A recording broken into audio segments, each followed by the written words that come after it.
actually are, I think, one of the most social and on the scene mayors that the city has ever seen. How do you manage that? And like, what keeps you up at night besides the turn up? 'Cause I know you be outside. I'm really, number one, concerned about our country. And I'm concerned about the pain that people are experiencing. The old soulful ballad, if you take a close look at my face, you'll see my smile is out of place in the tracks of my tears.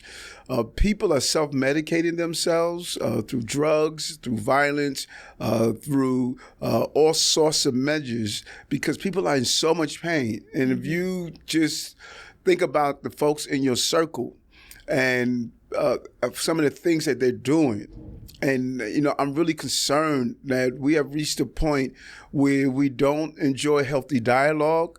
Everyone is waiting to, you finish a sentence so I can show how wrong you are. I got to yell at you. I got to cancel you. Cancel. I mean, it's just that there's just this madness that, I just quickly want to take the worst day of your life and judge it as your entire life. And I just see that all the time. And so I'm really concerned about the spirit of who we are as a country, this anti-Americanism where everyone hates this country. This is the greatest country on the globe, and this is darn sure the greatest city on the globe. Some of the violence that we're seeing globally was playing out in Sudan, was playing out in the Middle East, was playing out in Haiti, was playing out in Lebanon. I mean, all of this violence. And, if you're connected to the energy of the planet, you feel it. And what helps me get over it is what you just said, being outside, being on the subway station and talking to people, walking the streets, being part of going up to, some of my favorite locations in Washington Heights or in the Bronx, and just engaging in people in a real way and being authentic about who I am. You and I share that in common. I'm very much a feeder of people's energy, and I need to be outside. Like I need to be where the noise is at, where the action is at, where the energy is at, because it makes me feel alive, which then makes me a better performer. Right? And I show up in spaces much better. It is crucial that when I became mayor, I don't fit into the definition of a mayor. And because of my life experiences, public school, CUNY, all of those things, people have a tendency to say, well, you don't fit the model. Well, why do you go out? I go out at night to speak to the waiters and these cooks and the bartenders and people to see that, hey, this is a 24-hour city.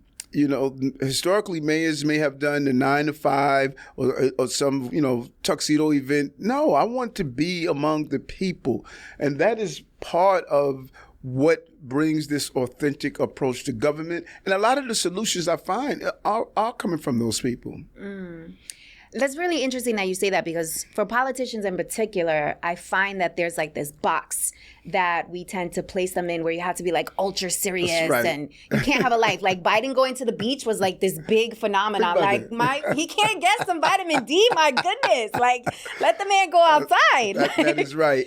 And that's why I'm intentional about it. Right. That's why I said, young man on the campaign trail said, hey, I want you to get an earring. And I said, if I win, I'm going to get an earring. So I got an earring. Oh, so that's how this happened. Exactly. Okay, because that seems blinding me over here. Okay.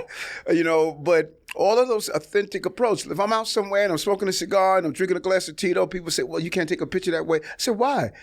I smoke cigars and I drink Tito's. See, if you are authentic in who you are, you don't have to hide who you are. So what you see is what you get. Now, does that make people uncomfortable? Yes, it does. Because we're so used to this elected official must be perfect. And I'm not perfect. I'm perfectly imperfect. I have good days, bad days, days I wish I would have stayed in bed, days I wish I would have gotten out of bed. I have ups and downs. I have my oops moments.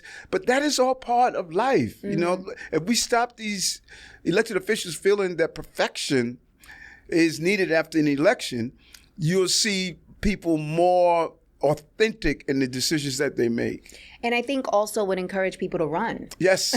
Yes. Think about that. A lot of folks don't want to run because of that simple go fact. through that madness. God forbid they pick a wedgie in the street. It's Right. like front page news. Like, my goodness. So I love that you're trailblazing in that way. And from what I understand, throughout your career, you've kind of been setting it up. You've been setting it up, That's opening the doors. So let's talk about one of the largest communities in New York City. So Latinos make up 2.5 million of the population in the city. We have a purchasing power of 3.4 trillion. So we contribute significantly to spending and to taxes. So how is your administration prioritizing our needs, hearing our wants, and really investing in what's significant about our community? What's up, mi gente? Are you looking for mentorship and the plays to secure the big bag? Have you ever watched me here on the Banking on Cultura podcast and thought to yourself, you know what? I want to work with Victoria Jenn. Or maybe you thought to yourself, I want to be a part of her network of badass women and entrepreneurs. Well, guess what? You absolutely can. Join me this November 15th through the 16th in the heart of New York City for my 7th annual Secure the Big Bag and Wellness Summit. Let's face it, so many of us are tired, burnt out, ready to throw in the towel, honey, and quite frankly, we want to dedicate ourselves to the soft life. But what if there was a way for us to achieve both time and financial freedom and also have a healthy, well-balanced life? What if you could secure the big bag, build a business that fuels you versus drains you, as well as build a solid network of business besties who want to support and motivate you while also centering self? This summit is the premier destination for the latest marketing, sales, and AI tools that can 10x your business while also nurturing your well-being. Learn from top experts from both business and wellness, including executives from the corporate sector, so that you can explore corporate-level opportunities that can elevate your business to new heights. Ensuring you're not just prepared, but fully equipped to dominate in 2025 and beyond.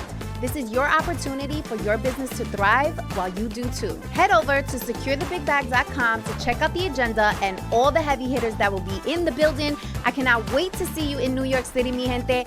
It's go time.